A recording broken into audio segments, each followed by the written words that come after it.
एक दिन हजरत फातिमा रजी अल्लाह ताला अन्हा अपनी जानमाज नमाज पढ़ने की चटाई पर बैठी हुई थीं और जोर जोर से रो रही थीं। उनकी आंखों से आंसू बह रहे थे और उनकी छाती आंसुओं से भीग गई थी। इसी दौरान हजरत मोहम्मद सल्लल्लाहु अलैहि वसल्लम उनके घर तशरीफ लाए और कमरे में दाखिल हुए। उन्होंने देखा कि फातिमा रजी अल्लाह ताला अन्हा बहुत गमगीन है। उन्होंने प्यार से पूछा, मेरी प्यारी बेटी, तुम क्यों रो रही हो? हजरत फातिमा रजी अल्लाह ताला अन्हा ने कोई जवाब नहीं दिया। तब नबी करीम सल्लल्लाहु अलैहि वसल्लम ने कहा, बेटी, अपनी जान माज का कोना उठाओ। जब हजरत फातिमा रजी अल्लाह ताला अन्हा ने ऐसा किया तो उन्होंने देखा कि वहां सोने और चांदी के सिक्के रखे हुए थे।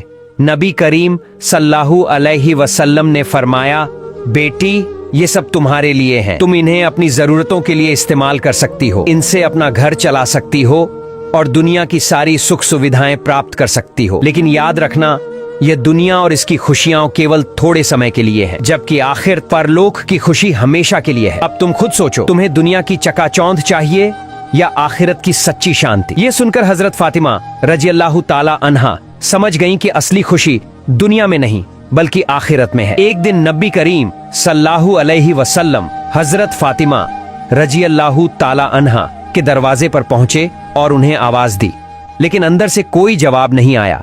उन्होंने दोबारा पुकारा, फिर भी कोई उत्तर नहीं मिला। जब तीसरी बार आवाज दी तब हजरत फातिमा रजी अल्लाह ताला अन्हा ने धीमी आवाज में कहा, अब्बा, मैं दरवाजा कैसे खोलूं? मेरे पास सिर्फ एक छोटी सी चादर है। अगर इसे सिर पर रखती हूँ तो पैर खुल जाते हैं और अगर पैरों पर डालती हूँ तो सिर खुल जाता है। नबी करीम सल्लल्लाहु अलैहि वसल्लम ने यह सुनकर अपना रुमाल दिया और कहा, बेटी, इसे सिर पर रख लो और दरवाजा खोल दो। हजरत फातिमा रजी अल्लाह ताला अन्हा ने रुमाल सिर पर रखा और दरवाजा खोल दिया। करीम सल्लल्लाहु अलैहि वसल्लम अंदर गए तो उन्होंने देखा कि फातिमा रजी अल्लाह ताला अन्हा का चेहरा मुरझाया हुआ था। उन्होंने चिंता से पूछा, बेटी, क्या तुम बीमार हो? हजरत फातिमा रजी अल्लाह ताला अन्हा ने जवाब दिया, अब्बा, मैं कई दिनों से भूखी हूँ। भूख और सिर दर्द की वजह से बहुत कमजोर हो गई हूँ। ये सुनकर नबी करीम सल्लल्लाहु अलैहि वसल्लम ने कहा, बेटी, मैं भी 3 दिनों से उपवास कर रहा हूँ, जबकि अल्लाह के नजदीक तुम्हारी तुलना में मुझे ज्यादा प्रिय माना जाता है। अगर मैं चाहता तो अल्लाह मुझे दुनिया के सबसे बेहतरीन खाने से नवाजता, लेकिन मैंने दुनिया के बजाय आखिरत को प्राथमिकता दी है। फिर उन्होंने फातिमा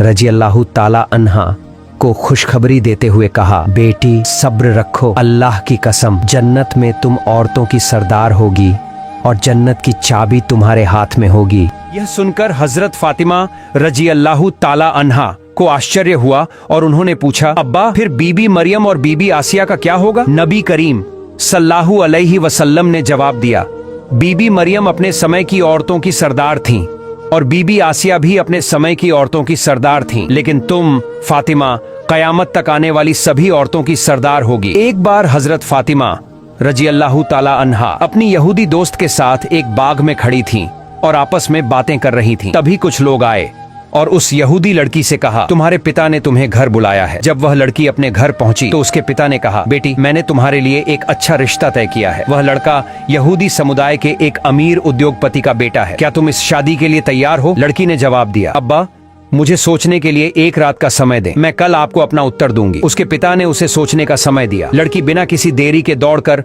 हजरत फातिमा रजी अल्लाह ताला अन्हा के पास गई। वहां पहुंचकर उसने कहा, बहन, हमारी 12 साल की दोस्ती है। इस पूरे समय में तुमने मुझे कभी गलत सलाह नहीं दी। मुझे उम्मीद है कि आज भी तुम मुझे सही सलाह दोगी। मेरे पिता ने मेरे लिए एक लड़का चुना है जो एक अमीर यहूदी उद्योगपति का बेटा है। वे चाहते हैं कि मेरी शादी उससे हो। अब तुम बताओ, मुझे क्या करना चाहिए? हजरत फातिमा ने मुस्कुराकर कहा, बहन, तुम्हारे पिता ने तुम्हारे लिए यह रिश्ता तय किया है और वे चाहते हैं कि तुम शादी करो, इसलिए तुम्हें इस शादी के लिए राजी हो जाना चाहिए। लड़की ने जवाब दिया, बहन, मैं शादी के लिए तैयार हो सकती हूँ, लेकिन मेरी एक शर्त है। अगर तुम मेरी शादी में शामिल होगी तभी मैं यह शादी करूंगी। तुम जानती हो कि मैं तुम्हें कितना प्यार करती हूँ। हजरत फातिमा रजी अल्लाह ताला अन्हा ने समझाया, बहन, तुम यहूदी हो और मैं मुसलमान। तुम जानती हो कि यहूदी और मुसलमान एक दूसरे को सहन नहीं करते। अगर मैं तुम्हारी शादी में जाऊंगी तो मेरे पिता हजरत मोहम्मद सल्लल्लाहु अलैहि वसल्लम को मुसलमानों के बीच सवालों का सामना करना पड़ेगा और लोग उनका मजाक उड़ाएंगे। इसी तरह तुम्हें भी अपने यहूदी समुदाय में सवालों का सामना करना पड़ेगा, इसलिए मैं तुम्हारी शादी में शामिल नहीं हो सकती। लड़की ने यह सुना और कुछ देर सोचकर कहा, बहन, अगर तुम मेरी शादी में नहीं आओगी तो मेरी शादी करना मेरे लिए मुश्किल हो जाएगा। हजरत फातिमा रजी अल्लाह ताला अन्हा ने उसकी मजबूरी को समझा और कहा, ठीक है बहन, मैं तुम्हारी शादी में आऊंगी। अब तुम यह बात अपने पिता को बता दो। यह सुनकर लड़की खुशी खुशी दौड़कर अपने पिता के पास गई और कहा, अब्बा, मैं इस शादी के लिए तैयार हूँ। लड़की ने अपने पिता से कहा, अब्बा, अगर फातिमा रजी अल्लाह ताला अन्हा मेरी शादी में नहीं आएंगी तो मैं यह शादी नहीं करूंगी। आखिरकार उसके पिता को मजबूर होकर मानना पड़ा। उन्होंने कहा, ठीक है, मैं तुम्हें इजाजत देता हूं, लेकिन एक शर्त पर। अगर मोहम्मद सल्लल्लाहु अलैहि वसल्लम की बेटी फातिमा हमारे घर आना चाहती है तो उन्हें नए और सुंदर कपड़े पहनकर आना होगा। अगर वे पुराने कपड़े पहनकर आती हैं तो उन्हें हमारे घर में प्रवेश करने की अनुमति नहीं मिलेगी। ये सुनकर लड़की फिर से दौड़कर हजरत फातिमा रजी अल्लाह ताला अन्हा के पास गई। वह रोते हुए कहने लगी, बहन, मेरे पिता नहीं चाहते कि तुम मेरी शादी में आओ, लेकिन उन्होंने एक शर्त पर इजाजत दी है। अगर तुम शादी में आओगी तो तुम्हें नए और सुंदर कपड़े पहनने होंगे। अब तुम बताओ, क्या तुम मेरी शादी में आओगी? हजरत फातिमा रजी अल्लाह ताला अन्हा ने हल्की मुस्कान के साथ कहा, बहन, मैंने अपनी जिंदगी में कभी नए कपड़े नहीं देखे। हमारे घर में कई दिनों तक चूल्हा तक नहीं जलता। कई बार हम भूखे ही रहते हैं। ऐसे में मैं नए कपड़े कहां से लाऊं? लड़की ने उत्साह से कहा, अगर तुम बस इतना कह दो कि तुम नए कपड़े पहनकर मेरी शादी में आओगी तो मुझे विश्वास है कि तुम्हारे सृष्टिकर्ता महान अल्लाह तुम्हारे लिए नए कपड़ों का इंतजाम जरूर करेंगे, क्योंकि मैं जानती हूँ कि तुम्हारा और तुम्हारे रब का रिश्ता बहुत खास है। हजरत फातिमा रजी अल्लाह ताला अन्हा भावुक हो गईं और बोली, इंशाअल्लाह मैं तुम्हारी शादी में आऊंगी और दुनिया के सबसे शानदार कपड़े पहनकर आऊंगी। ये सुनकर लड़की खुशी से दौड़कर अपने पिता के पास गई और कहा, अब्बा, फातिमा मेरी शादी में आएंगी और सबसे कीमती कपड़े पहनकर आएंगी। इसके बाद शादी की तारीख तय हो गई। दूसरी ओर हजरत फातिमा रजी अल्लाह ताला अन्हा इस बात को लेकर चिंतित थीं कि आखिर वे नए कपड़े कहां से लाएंगी। शादी का दिन नजदीक आ रहा था और हजरत फातिमा रजी अल्लाह ताला अन्हा चिंतित थीं। उन्होंने अपनी सहेली से वादा किया था कि वे नए कपड़े पहनकर शादी में जाएंगी, लेकिन उनके पास नए कपड़े नहीं थे। ये सोचते हुए उन्होंने अपनी जानमाज बिछाई और नमाज अदा करने लगी। सिजदे में जाकर वे रोने लगी और अल्लाह से दुआ की, हे मेरे परवरदिगार, इस दुनिया में मेरा आपसे गहरा संबंध है जिसे कोई नहीं जानता। महीनों से मैं भूखी रही हूँ, लेकिन कभी भी मैंने आपसे कुछ नहीं मांगा, लेकिन आज मैं आपसे एक नए कपड़े की गुजारिश कर रही हूँ। यह मेरी किसी जरूरत के लिए नहीं, बल्कि इसीलिए है कि मैं अपनी सहेली की शादी में अच्छे कपड़े पहनकर जा सकूं। क्या आप मुझे एक नया कपड़ा देंगे? हजरत फातिमा रजी अल्लाह ताला अन्हा रोते रोते अल्लाह से दुआ करती रहीं। नमाज खत्म करने के बाद जब उन्होंने घर के कोने में नजर डाली तो वहां 2 पैकेट रखे हुए थे। यह देखकर वे भावुक हो गईं।